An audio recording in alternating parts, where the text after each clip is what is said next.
Hey guys, what's going on? Hope your day is going good, because mine isn't. I'm gonna let y'all know, I feel like I'm so depressed right now. After watching that game, Fulham versus Chelsea, I feel so freaking depressed, bro. It's gonna be a long season for us, I'll tell you that much. I thought like, hey, okay, all that bad performances, all this losing, all this drawing, all this nonsense play, I felt like we left that in 2025, but nope, it's coming over in 2026, bro. That shit was like, you are not getting rid of me that easily. We are not getting rid of this at all. Enough is enough. We have a long way to go. This is bad. This is all around bad. This is not good at all. This goes beyond the coach. This goes beyond the players. It goes all the way up there, bro. No, I kept saying that, bro. Egbali is just not doing a good job. He has to step down. Because I kept saying, like, all this blue coat out, Egbali out, like, like, it's just people just tagging shit out there, bro. It's just people putting hashtag Egbali out. That's not gonna be enough. You can't get this blue coat out, bro. They privatized this ownership. They own this shit. You're not gonna like they're not leaving. So the best thing that we can do is for Ekbali to step down and let Todd Bowley or someone else in that Blue Cove ownership take control of this, direct this football team. Because I think Todd Bowley would do a good job directing this football team. Not Ekbali, because Ekbali has been horrible, bro.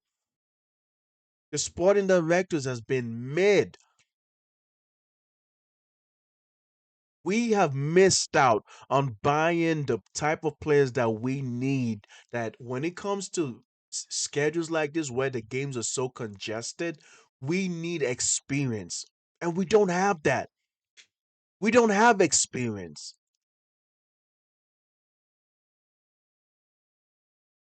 We need, we are missing out on Semenyo. We missed out on Victor Osimhen. We had a chance to get Femi Lopez from Barca, who I believe just scored against Athletic Bilbao or Athletic Club, how whatever they call themselves. Him and Barca destroyed their team about like 5-0, 6-0. And we're here with Liam Delap and Pedro Neto.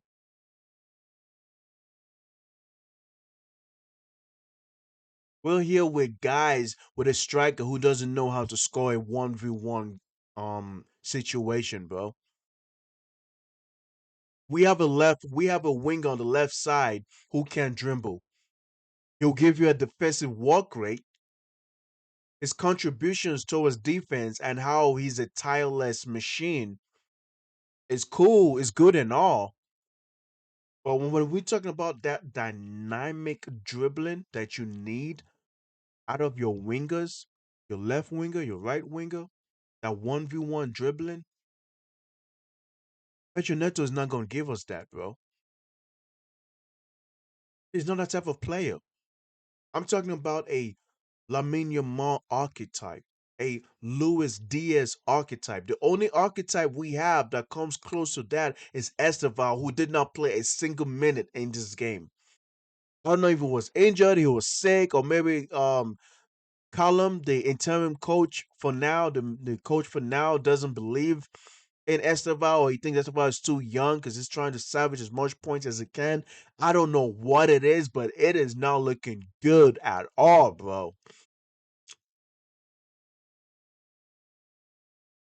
We went over to Craven Cottage, bro.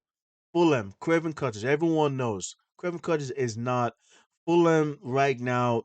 Very good team. All credit to Fulham. They deserve those 3 points. They held in. We denied them a goal scoring opportunity when 10 men down.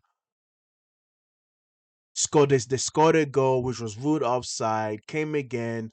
Scored a goal with a cross. With a nice header from Jimenez.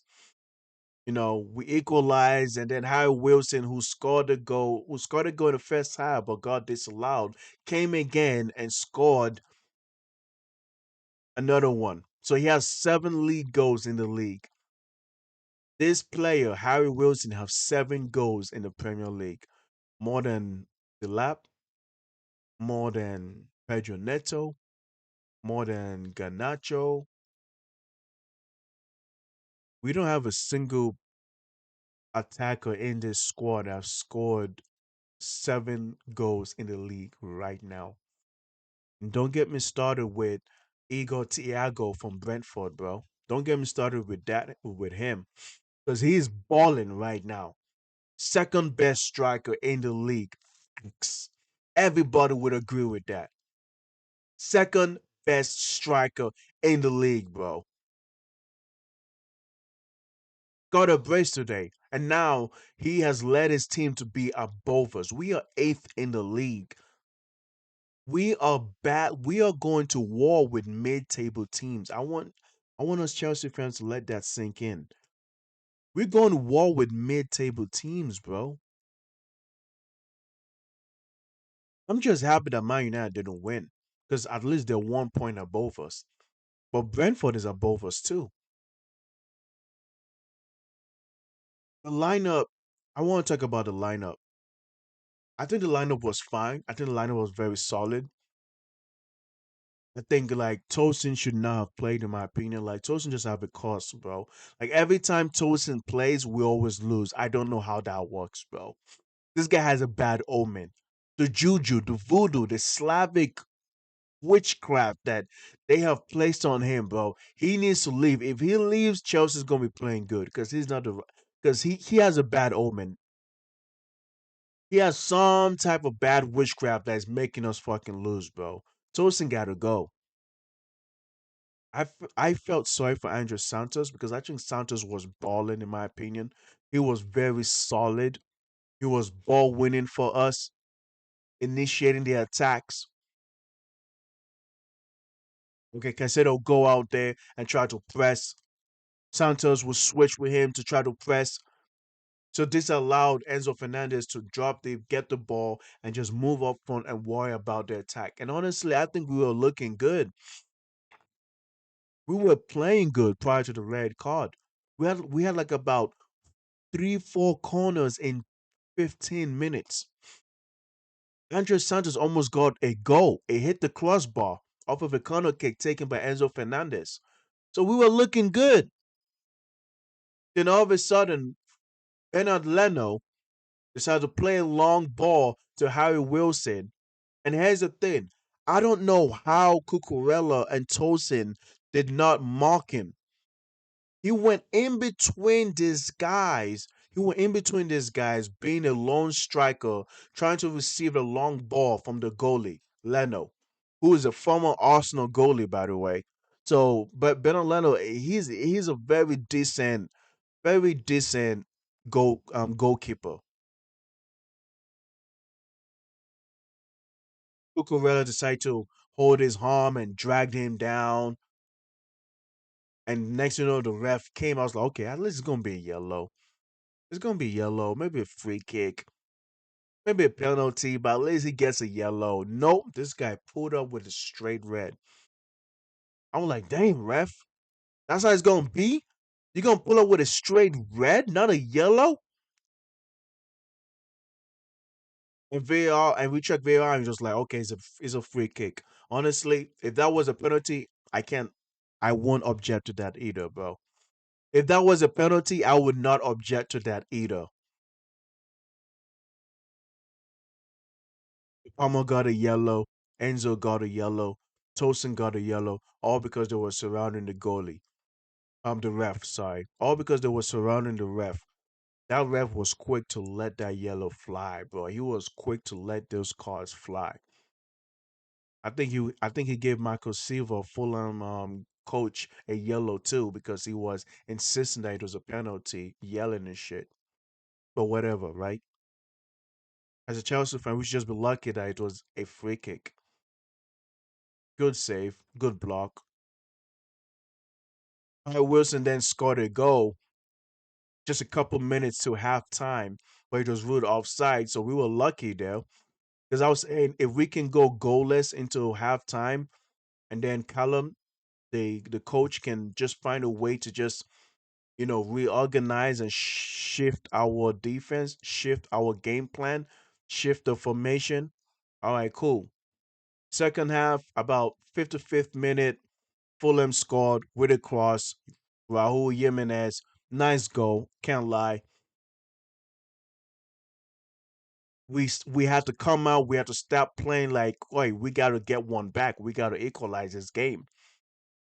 So you telling me that we had to be one goal down for us to play like this, like we were 11 men? Because for a good 10 to 15 minutes in the second half, we played really good. We were really solid. We played really well. We played like we had 11 men. We had like about 7 corners, man. The stats showed that we played really good. Liam Delap was 1v1. Liam Delap, you were 1v1. That was a beautiful dummy run by that Cole Palmer made, bro. A beautiful dummy run that Cole Palmer made, and Liam Delap got the ball. He was 1v1, and all what he had to do was just find a way to score that goal, and he could not, bro. Benanello got to it, deflected over Benanello, which led to a corner kick. He equalized, but I'm never gonna hype up that goal because he was in the right place in the right time. We need a striker that could put himself in scoring positions to score. But Liam Delap does not give us that. He does not put himself in scoring positions to try to score goals, bro. And he's not helping us. It's not helping us at all. Then what was it? Fulham had to fight back, and you could tell, man. I was, bro. Go check my live reaction. I would say, yo, Fulham is fighting back, bro. They are not settling for a fucking draw. They want this 3 points. They were just attacking, attacking, attacking, attacking. And the next thing you know, they attack. Sanchez punched the ball out. Harry Wilson got the ball, chested, shot it in between Rich James' legs, slight deflection, go 2-1. I was like, ain't no way we're 10 men down. We're going to equalize to 2-2. Ain't no way we're going to come back from a 2-1 and make it 2-2. No way that's happening, especially when we're 10 men down. Our new coach, has a lot to do. He has a lot of work to do, and I feel sorry for him because he's gonna be out 6 years contract. Man, stop it, brother. You are just a puppet, and he knows that he's a puppet. But I guess he's gonna find a way. He's gonna have to do what he can do with this team. But bro, this is not a good. This is not good enough, man. We need to spend more money. We need experienced attackers. We need experienced wingers. We need experienced striker. This is not good enough.